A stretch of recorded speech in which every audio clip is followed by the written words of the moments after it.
Okay. Good morning, everyone. I, Mrs. Rima Kuvar, Assistant Professor, Department of Pharmaceutics, Sir Dr. M.S. Gosavi, College of Pharmaceutical Education and Research, welcomes you all for first session of Day 4 International e-FDP ESTP on empowering pharmacy education, navigating regulations, global trends, and advancing outcome-based education and research. It feels privileged to introduce our session 1 speaker, Dr. Coutinho, ex-professor, Bombay College of Pharmacy, St. John Technical and Education Campus, Palghar.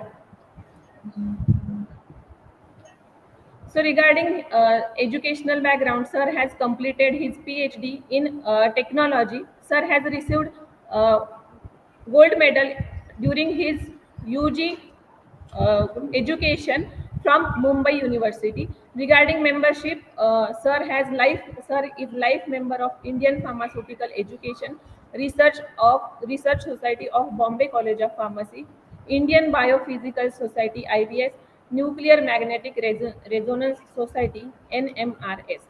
Regarding work experience, Sir has huge teaching experience of 30 years and research experience of 34 years. Regarding consultancy activities, Sir has participated in 9 activities: Spring Bank Pharmaceuticals, USA, BASF, Germany, Alchem Syncon, India, USV Limited, India, Biocon Limited, India, AstraZeneca, India Private Limited, SIBA Specialty Chemical Limited, India, Alchemic Research Center, India, Gokhale Limited, India. Sir has received several awards and achievements.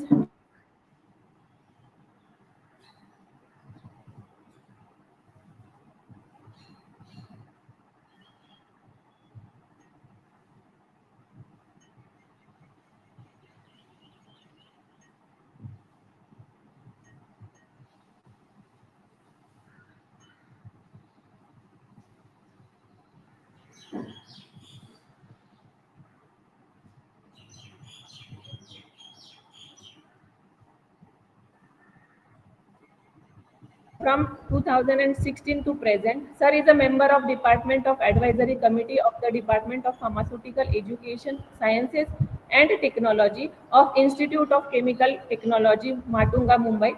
Sir is a member of Editorial Review Board of International Journal of Quantitative Structure Property Relationship, IGI Global, from 2016 onwards. Sir is the assistant editor of Indian Journal of Pharmaceutical Sciences, member of School Board of Chemical Sciences and Pharmacy, chairman of Board of Studies in Pharmacy, member of Board of Studies from School of Sciences, NMIMS Mumbai. Sir is a member of Academic Council. Sir also member of Faculty of Technology, University of Mumbai. Sir is a member of Board of Technology, Teaching and Research of the Faculty of Technology. Sir is a member of Research and Recognition Committee for the Board of Studies in Pharmacy, University of Mumbai. Sir has published total 136 of papers in national and international journals. Sir has published total 4 book chapters and 2 patents. Uh, Sir also worked with various reputed institutes such as Tata Institute of Fundamental Research, Naibar Mohali, Institute of Chemical Technology Mumbai, School of Pharmacy and Technology Management, SVKM's NMIMS University Mumbai, School of Science, SVKM's NMIMS University Mumbai, then Nirma University Mumbai. Now now I kindly request Sir to kindly deliver his talk on topic ethics and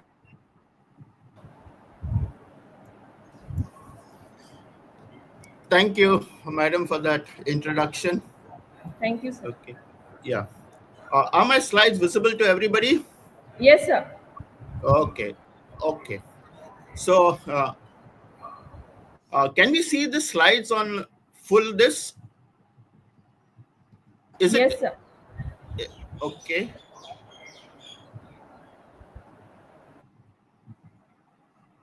O- Okay. So uh, my topic today is ethics and integrity in research. Now, I believe that uh, almost all of you all who are attending this FDP is involved in research in some way or the other. I believe there are some students here who are doing their masters, and there are some of you who are doing your PhD, while a large portion of the audience here are teachers.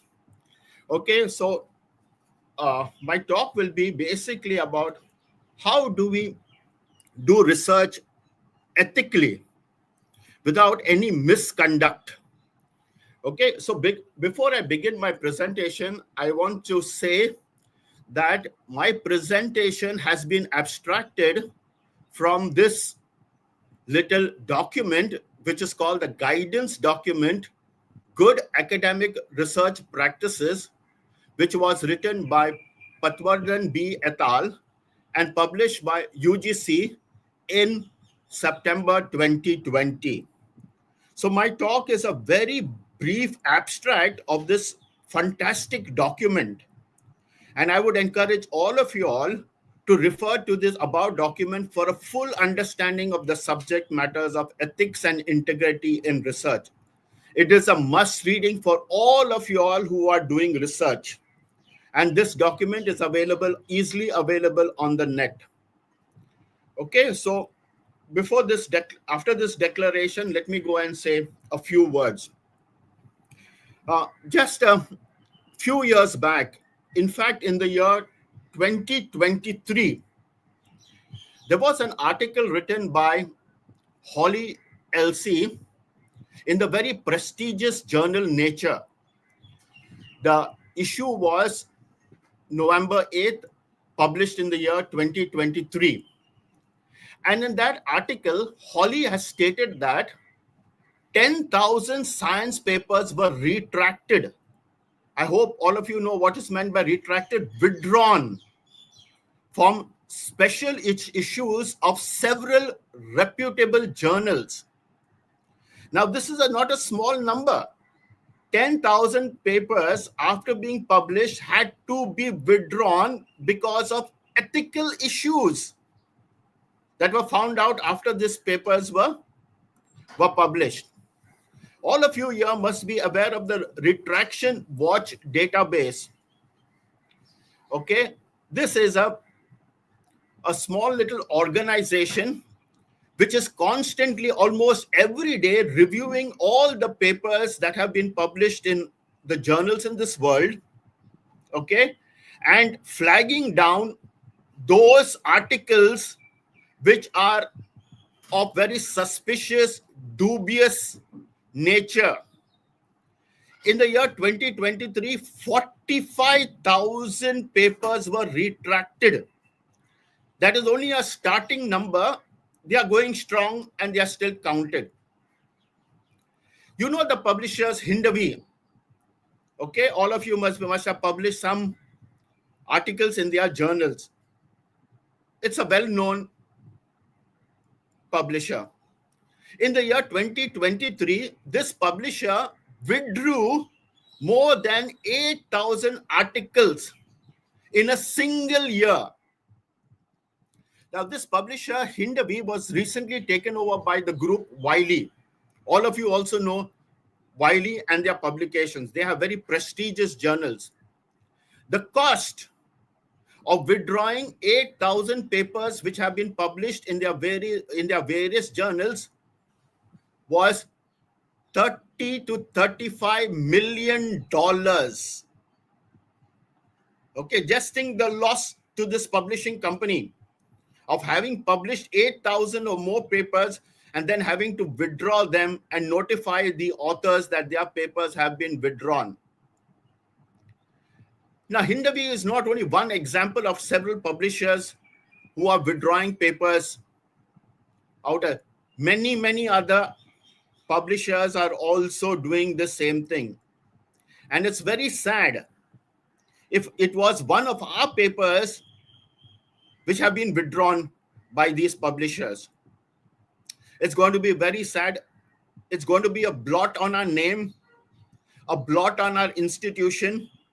And there are many repercussions of this. If our paper has been published and withdrawn by any of these agencies, it's a blot on your name, to the extent that many organizations will not allow you to publish.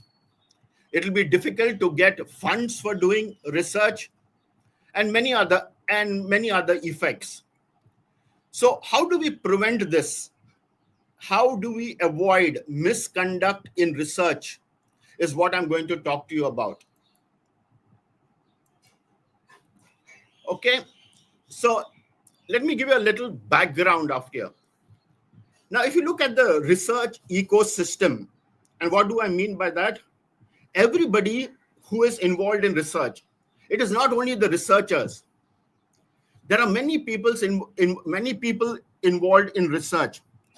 Primarily, it is the researcher. Then it is the people who fund us, maybe DST, DBT, AICT, UGC, CSR, etc. Then it is the institution in which you work, whatever institutions you are affiliated to, the universities. Many times we do research in collaboration, so our collaborators are also part of the ecosystem. Then after we do research, we publish, so the publisher is also part of the ecosystem.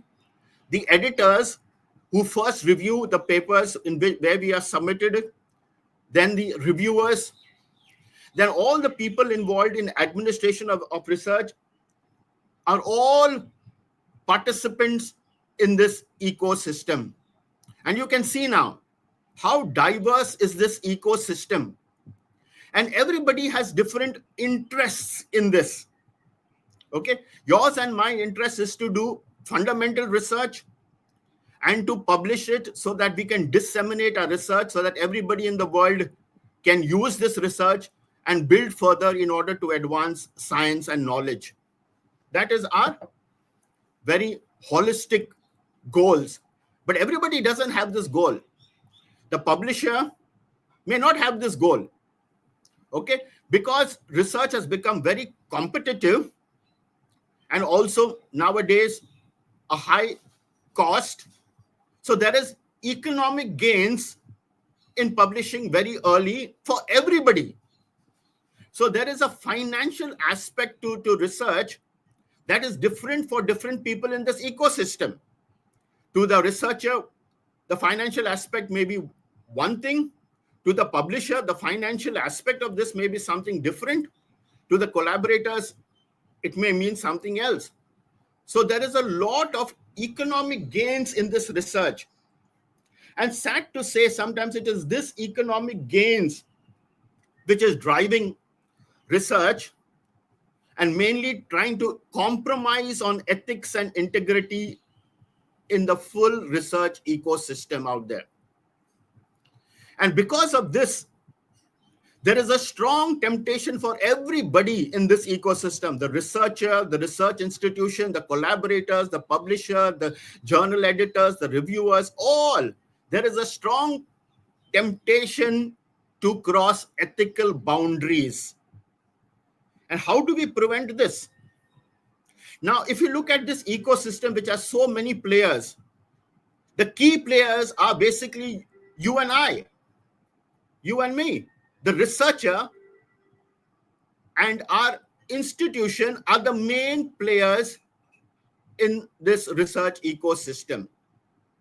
And it is for us now to ensure that there is ethics, there is rigor, there is relevancy, there is transparency and accountability in the research that we do. Research integrity is vital for science to thrive. Research integrity should become a way of life. It should be your habit. It should be a part of your behavior. It should be a part of the way you do research. No compromise. There cannot be any compromise on integrity in research for the researcher and for the research institution. How do we ensure all of this? Okay, so what are good research practices? Now, I am going to present a little bit of the framework for doing research that has integrity and good practices in every stage of the research life cycle. Now, let's look at the life cycle, the research life cycle. Before we conceive an idea, a research project, right up to the point to which we disseminate it and publish it.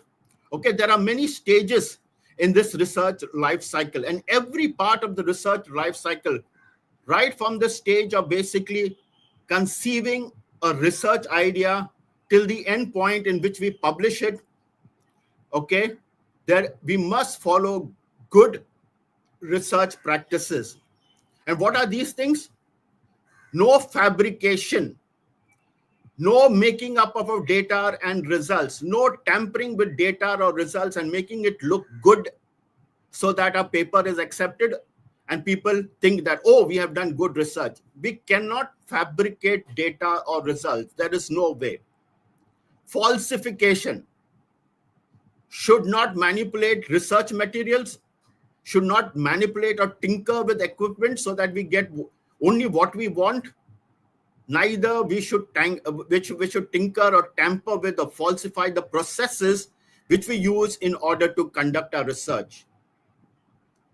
Again, plagiarism, taking somebody else's ideas, somebody else's processes, somebody else's results, and not giving them due credit, and implying as if this is our work. And all these aspects of misconduct, of fabrication, falsification, and plagiarism may percolate right from the initial selection of the research problem, what research we want to do, right up till the end, to the dissemination of the results and the publication of data to our fellow researchers and to the public at large. So in the following slides, at each one of the stages in the research life cycle, I'm going to identify where there are potential areas of misconduct which we should avoid, and offer to you some suggestions on how we can identify misconduct in terms of fabrication, falsification, and plagiarism, and how these can be avoided. Okay? So, integrity and ethics begins right from the conceptualization of the problem. Now, very little thought is often given to basically the problem in which we want to do research. Today, it has become a fancy, let's do research in AI and ML, because that is the buzzword and that is the in thing and that's a hot topic today. Is it right? Is it right? Okay. Now, when we are doing research, okay, we should do research to address these important things. First thing, what are the local needs? Our research should address the local needs. I am in a small place in Palghar. I superannuated from Bombay College of Pharmacy years back, and now I'm in a small rural area called Palghar. It is about, 30 to 40 kilometers away from Mumbai. And the local needs are quite different. And I've been focusing and telling people that research should focus now on local needs. Don't go into the bandwagon of because everybody wants to do AI and ML. Yes, use AI and ML, but you should use AI and ML to solve local problems. Do not go to the craze of what US or Europe or other countries are doing out here. We have local problems that need to be attended to. So your research first to solve problems in your local community out here. And there are lots of such problems in which you can tackle. Look around. Go and talk to the community in which your college is based on. A large percentage of our colleges are basically in the rural areas. Go and talk and see what needs to be done to solve their problems out here. Now, your research should contribute to new knowledge, should solve local challenges, or should correct errors in existing methods and data. Now, there is a lot of research that is being published these days.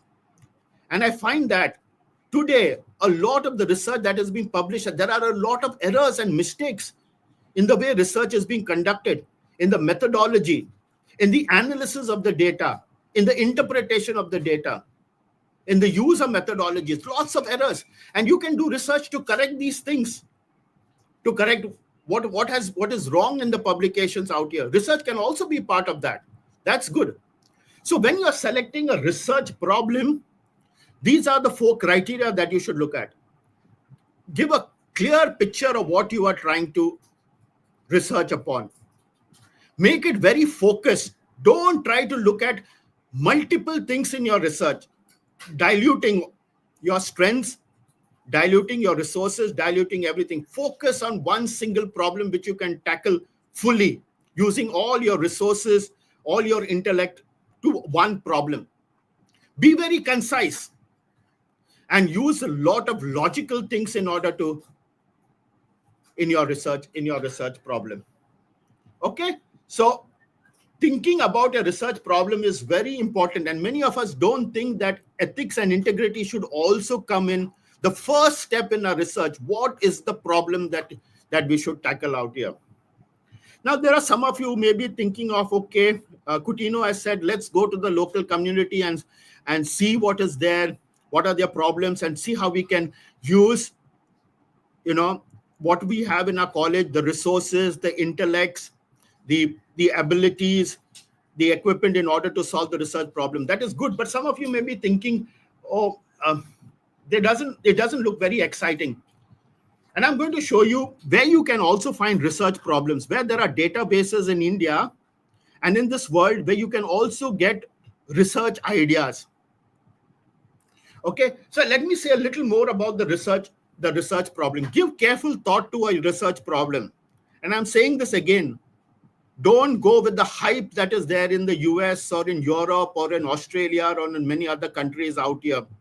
Look at India and what are the problems that we have in the society that is around out here.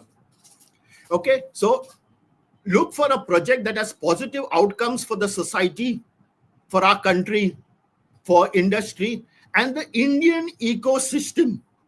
We have enough of problems to solve in the Indian ecosystem outside. Think about those problems. Okay, when you are deciding on a research problem, check if you have the necessary resources to tackle such a problem. Do you have the expertise to tackle the problem? Okay, maybe if you do not have the full expertise, you can also look for collaborators. That is not bad.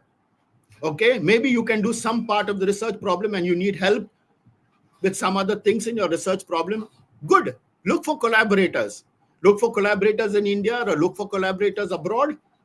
It's up to you. Do you have the facilities? Many times we want to do research problems, but we lack sometimes of these facilities.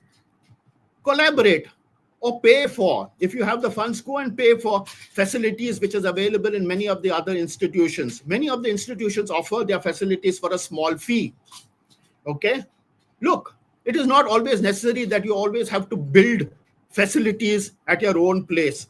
No, you may have to pay a small sum and get things done. For example, many of us in pharmacy, many of us don't have an NMR. It's too costly.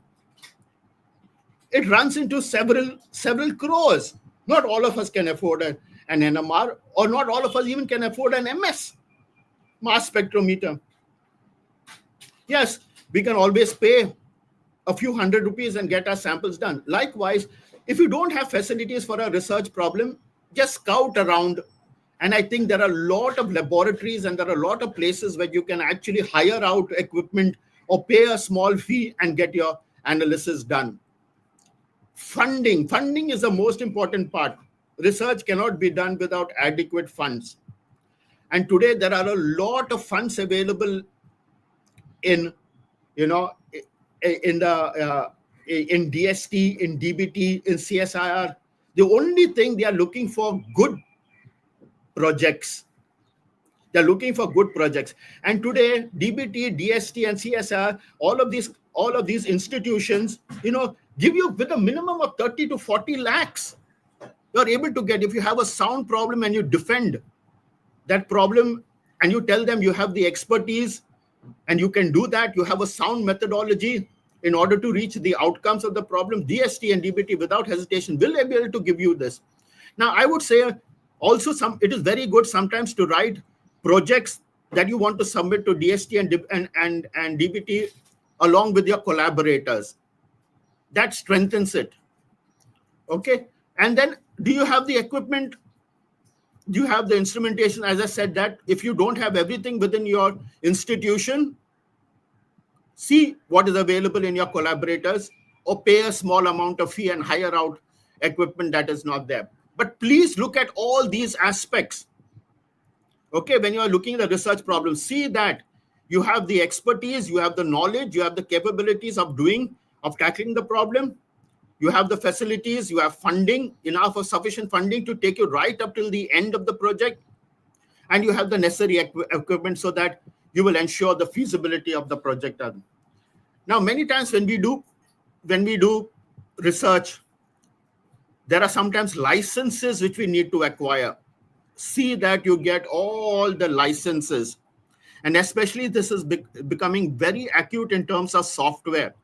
Many of us use software which are unlicensed software. Avoid that. That is not ethical, using unlicensed software. If it is too costly at your place, as I said, seek out somewhere else where they have a licensed software and collaborate with them for doing your analysis or doing whatever part of the research that requires that software. Now, many times in pharmacy, we work, basically we take, some participants, from outside. Maybe sometimes it is other students whom we would take as participants in order to do some biological work, some pharmacological work, or something else, or something else. Okay, see that you take consent before you carry out any experiments on human subjects.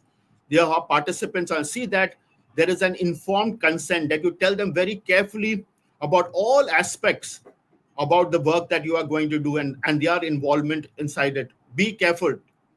Take all permissions. Sometimes there must be municipal permissions, governmental permissions, or taluka permissions that need to be taken for carrying out a particular research work. Okay?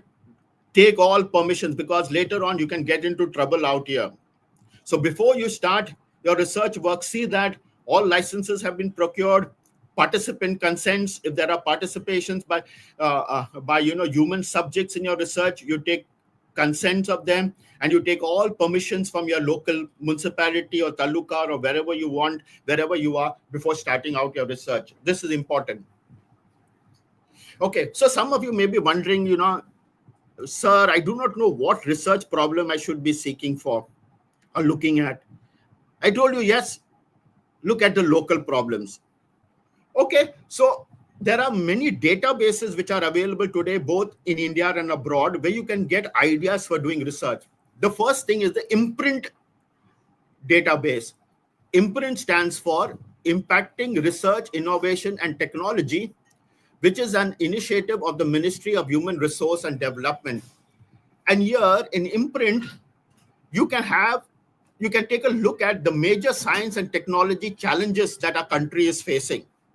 And you can pick up any of these challenges and try to solve them. That could be your research problem. Also, globally, there is this United Nations Sustainability Development Goals.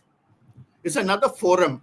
It's another medium where researchers can get ideas about research for creating a sustainable future.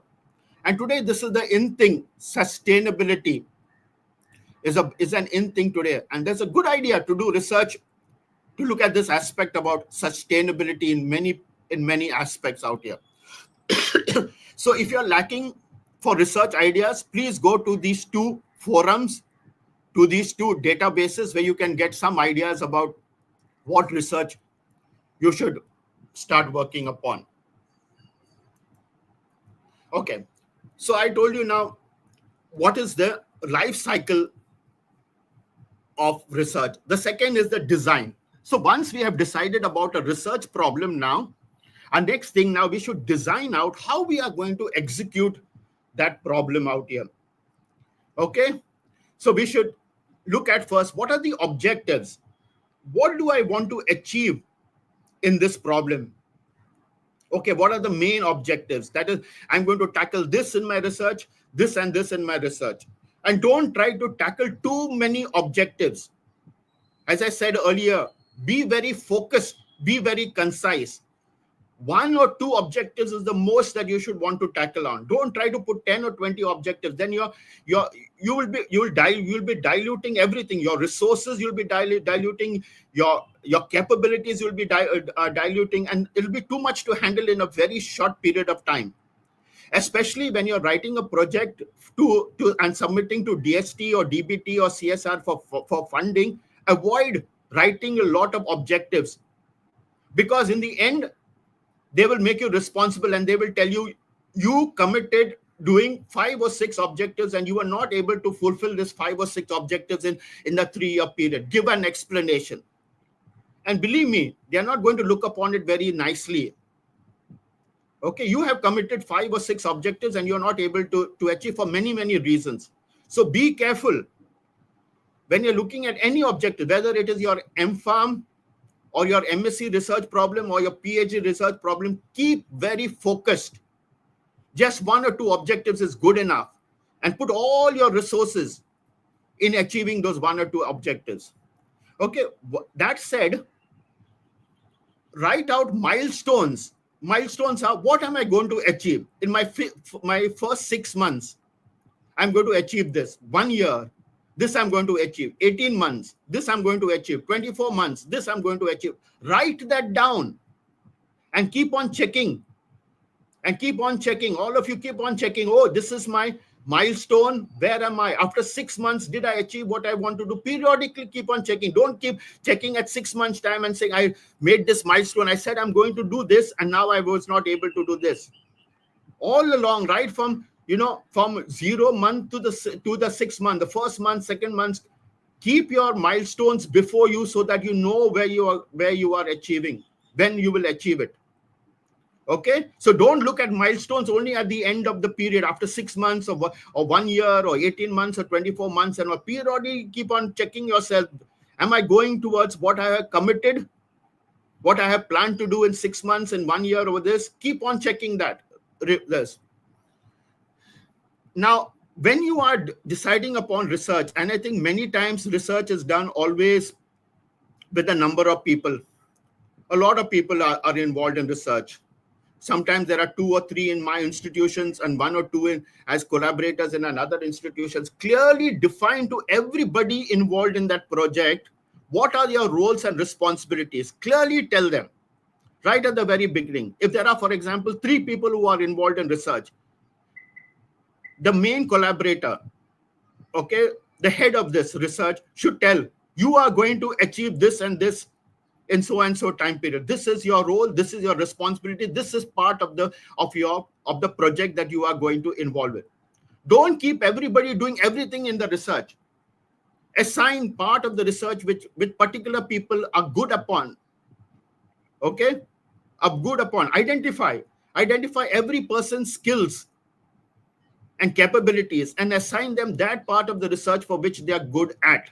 So together, all of us can be able to accomplish the goals and the objectives of our research out there. Very clearly tell them, this is what I want you to do, and stick to this. And do this to the best of your abilities and complete it within this time to this time period. Okay, so that is doing good research, good ethics and good practices in research. After we have published our research, after we have conducted and finished our research and achieved the goals, we always want to publish. Okay, and this is now a very thorny issue. Many people will always are wondering whose name will be first in that paper. Right at the very beginning, okay, and this is to the main people who are the chief investigators. At the very beginning, you must tell everybody where your name will be in the paper, whose name will be first, whose name will be second, whose name will be third. Because today this has become a topic of prestige, having your name first name as an author in the publication out here. Don't leave it to the last. Thrash that out at the very beginning so that at the end there is no hard feelings. People are not angry and bitter. Oh, my name came last. I did so much of the work. Nobody acknowledged me. All of these should never come upon at any time. And especially when you have collaborators, tell your collaborators whether you are going to be part of the publication or not, or where you will be in the part of the publication. Whether my institution authors will be first and the collaborators then will be after that. After all my authors have been first listed on my institution, then the collaborators' names will come. Tell them very clearly. Because this is always a part where hard feelings. People get angry, there are fights, there are arguments. Right at the very beginning, sort out these things right at the very beginning. Okay? And acknowledge everybody who has been part of your research. And this is another part. Don't leave out. Again, that creates bitter feelings and hard feelings about. Then many people say, I did so much of this, mera naam nahi aaya. Acknowledgement bhi nahi diya. Okay? See that you properly identify and acknowledge everybody who has been involved in your research. All authors and workers should be acknowledged and identified in your research publication out here. Do that at the very beginning. Sort this out right at the very beginning to avoid any bitterness or misunderstanding in the end. Okay. Then the next thing is, now when we begin to do research, we look at literature because we build upon what others have done. Okay. Most of the research, I think 90 to 95% of research is basically building on others' research, or even to a greater extent out here. So we look at literature. We go and review literature. So you will review literature and you'll pick up many papers. While you are doing research, all of you all should read every one of the papers that is part of your research. Every one. You should read it thoroughly and evaluate. Every research paper, evaluate and ask yourself, is there accuracy in this research paper? Now, don't think that every publication that is out there in this world has accuracy and done correctly. There are many, many mistakes in the research paper that are being published today. And you can ask, and you'll ask me, Coutinho, how is it possible? Yes. Because reviewers cannot catch every mistake and everything inside the research paper out here.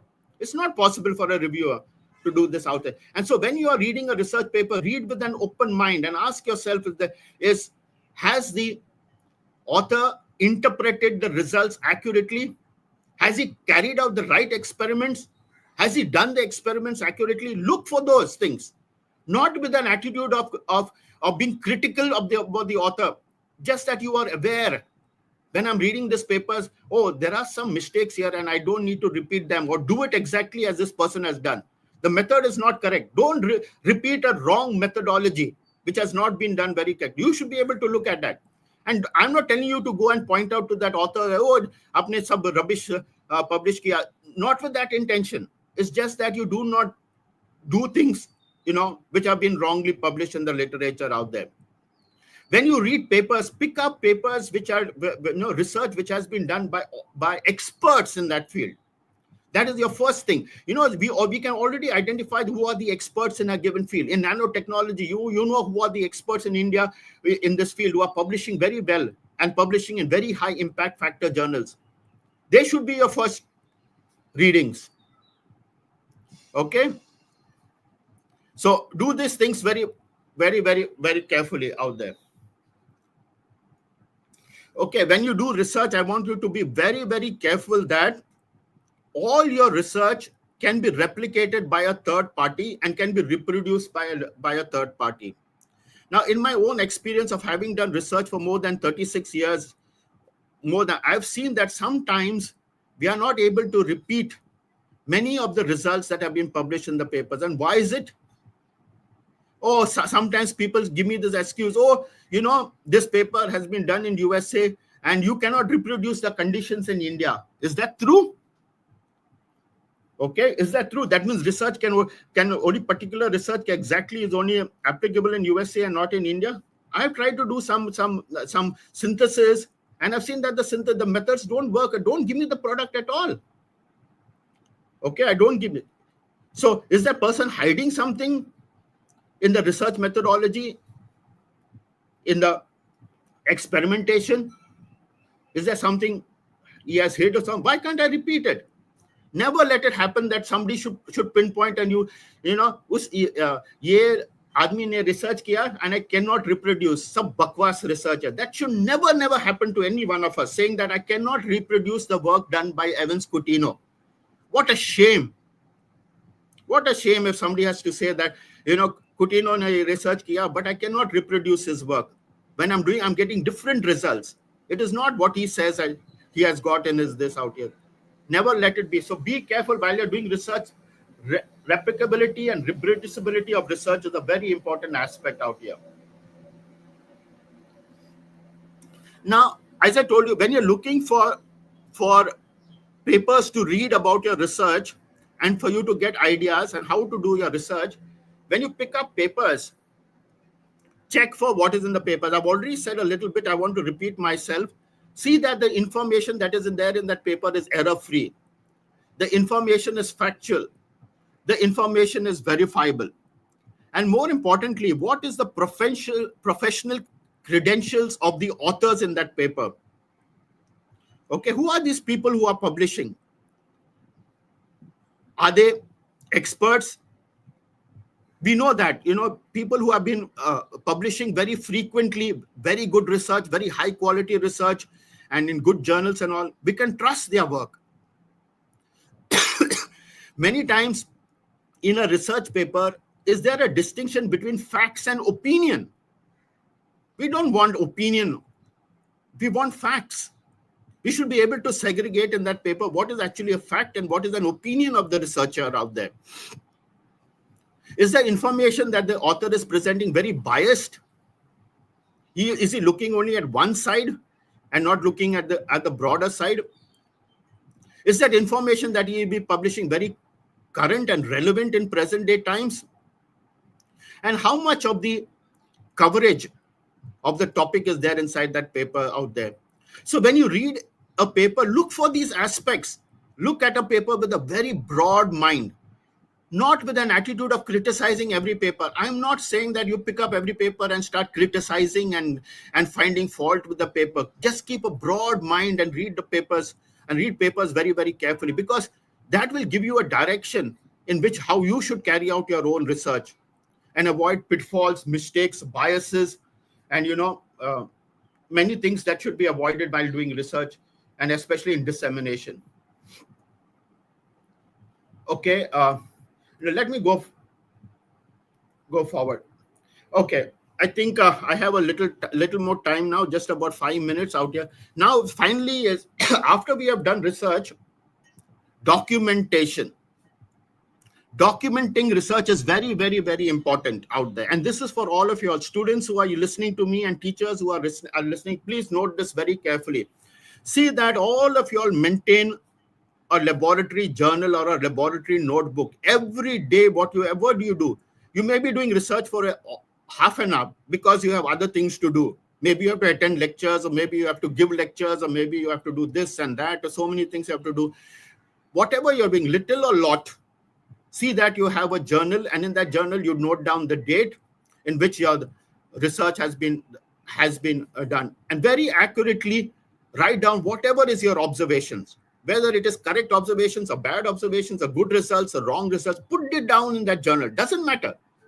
Wrong results, negative results, nothing happened. Write down there. I did this and this, but nothing turned out. Or I did this and this, but I got what was not expected or what I did not want. Note down everything.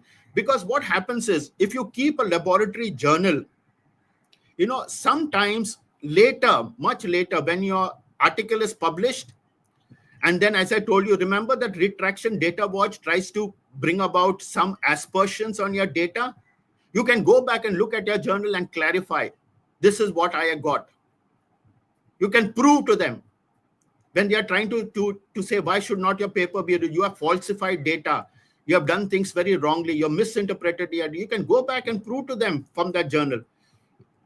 If you don't keep a journal carefully and recording everything very accurately, you may land into a situation where you cannot justify what you have done. And then sadly, maybe the retraction watch will have to just believe that you fabricated your data. May it never be like that.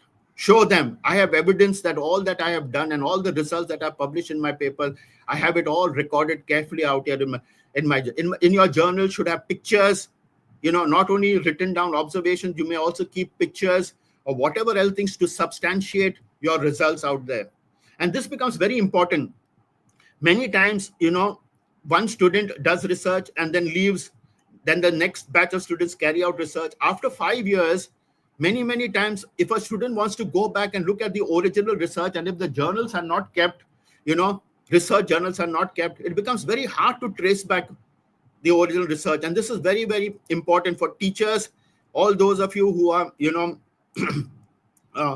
who have students under you and they are doing research. See that you keep their journals with you after they leave you, after they finish with their master's or PhD degrees.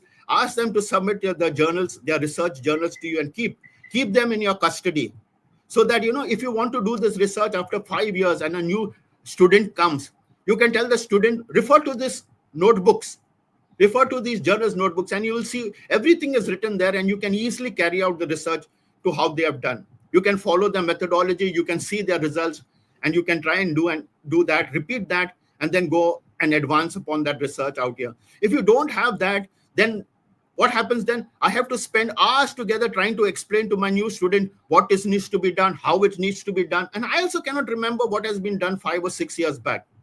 But if there is a record that has been properly kept, and also the books that have been maintained very carefully out here, I can always direct my students to research done in the past and tell them, refer to that, and you will easily be able to understand and carry out research. That is good. That is good thing. And there is also another evidence. Why do we keep records very carefully? Because if somebody points a finger at me and says that there is plagiarism, there is fabrication, there is falsification, or there is misrepresentation of the data, I can go back and say, hey, come here and look at the data that I have there. You think that I have misrepresented my data, I have fabricated my data? Come and look at my students' journals out there. Look, and you can see all that is there. You can prove to that. Okay, so you can take out all doubts of misrepresentation, falsification, and fabrication of data. That is your strong evidence. Okay, so quickly, misconduct is plagiarism, using some other person's ideas and processes without acknowledging. Fabrication is making up data or results. Please avoid this. And I know students are very fearful when they come to their teacher to tell the teacher, I do not have any good results. They are very careful, and students are prone to do this, to make up data or results just because their teacher is very strict on this. Teachers should make a conducive environment where students can come to you very honestly and talk about their research out here. Don't put in fear in the students.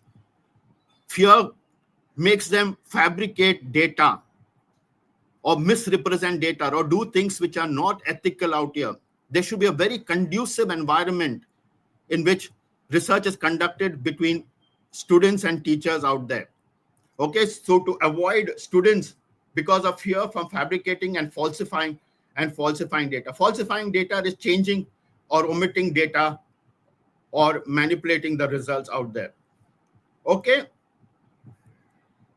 Okay, so I talked about dissemination. My time is up. I would love to say a few words about where should you publish. Once you have done very good research work, you're always looking for a journal where you should publish your work. Okay, you know that there are journals sometimes which are dedicated for a particular area of research work. They are called as thematic journals, theme journals. There are journals which publish work on nanotechnology. There are journals which publish in cancer, etc. See, for such journals which are suited for the type of work that you have done. Because why? You can reach the right audience. Okay, don't publish your work in a journal that is irrelevant to your work out here, because nobody will read your work. In the end, what we want is our work to be read by researchers, and we want them to be able to acknowledge us and use our work in order to advance research and knowledge in that particular area. That is the whole goal of why we are doing and why we are publishing, so that others can read and use that information to advance science and knowledge out here. Okay, so look for journals are thematic or in your area. Okay, the right audience. Another thing I want to say, there are a lot of predatory journals today. Avoid publishing in such predatory journals. It's a bad mark on your name. Today, nobody touches researchers who are publishing in this predatory journals out here. It's a very bad blotch on your name. Avoid such journals. Do not even quote the work done in such journals in your research. Avoid quoting such journals. Avoid reading papers in such predatory journals out here. They're all rubbish.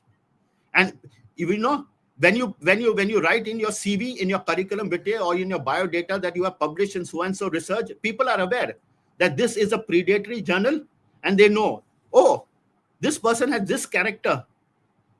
It reflects on your character. When you publish in predatory journals, you give some 1,000 rupees or 2,000 rupees and put your name as an author or as a publish or in a journal, etc., where you have not done research work or something unethical like that. Avoid that, because when you give out your CV to people who are going to employ you, they will look at all your publications and they can identify which are the predatory journals, and they know, oh, this person is doing this quality of research, is publishing such, and it's a red mark on your name. Avoid that. That should never happen out there. Okay. So the last thing that I want to say out here, my time is up out here. Okay. Now there are many senior teachers out here, and such senior teachers, it is your responsibility for mentoring junior researchers and students about the importance of integrity, ethical behavior, and good research practices. Teachers, senior teachers out here, mentor students and mentor junior teachers in your department or in your institutions, and impress upon them the need of integrity, ethics, and good research practices. Senior teachers, senior researchers should lead by example to maintain the highest standards of integrity and ethical behavior and serve as role model.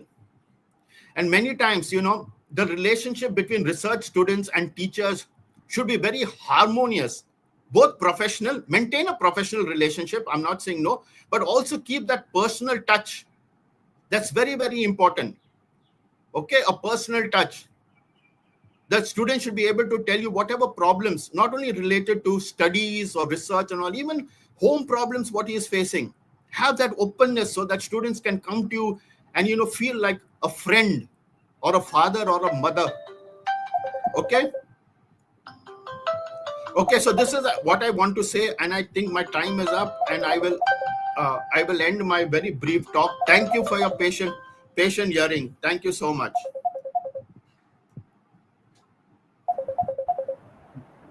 Yeah, thank you.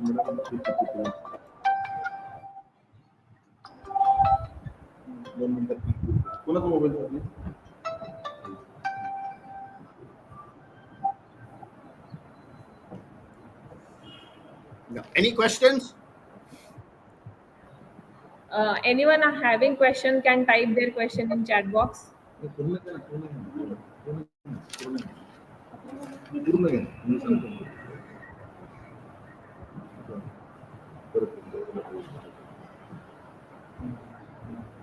I think no questions are there. Uh, okay. Thank you, sir, for your valuable guidance on ethics and integrity in research. You talk very well on good research practices. You also explain research design, replicability of research, and documentation in research. Thank you for your guidance, sir. Now, I kindly request you to accept the virtual certificate as a token of appreciation.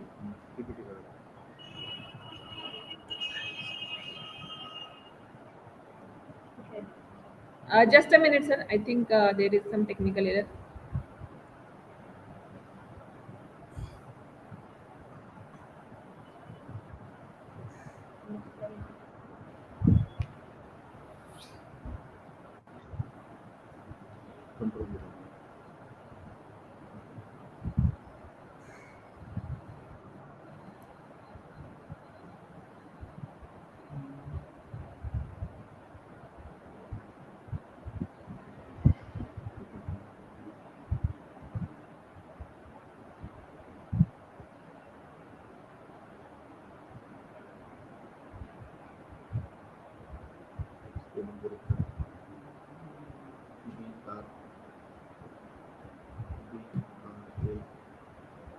I think we are facing some technical difficulty, sir. Okay. Uh, the certificate is visible now. Kindly accept this certificate as a token of appreciation, sir. Thank you so much. Thank you. Thank you, sir. Thank you very much for your guidance. With your kind permission, now I conclude that session 1 is over, and the session 2 will start at 10:30 a.m. Thank you, sir. Thank you very much. Thank you and bye. Good day to all of you all. Okay, sir.